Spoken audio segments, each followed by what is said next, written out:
आपण पाहतोय लालबागच्या राजाची दृश्य आहेत। राज ठाकरे हे लालबागच्या राजाच्या दर्शनासाठी सध्या पोहोचलेले आहेत। मनसेचे अध्यक्ष राज ठाकरे हे लालबागच्या राजाच्या दर्शनासाठी गेलेले आहेत आणि राजाच्या चरणी सध्या ते लीन झालेले आहेत।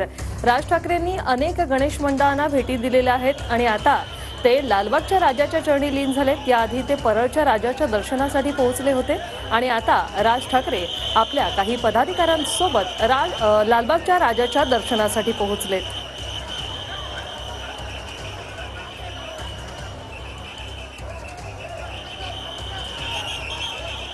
वेगवेगळ्या क्षेत्रातील मान्यवरांची, अगदी कलाकारांची, उद्योगपतींची लालबागच्या राजाच्या चरणी दर्शन घेण्यासाठी ते येत असतात आणि आता मनसेचे अध्यक्ष राज ठाकरे हे या ठिकाणी पोहोचलेले आहेत।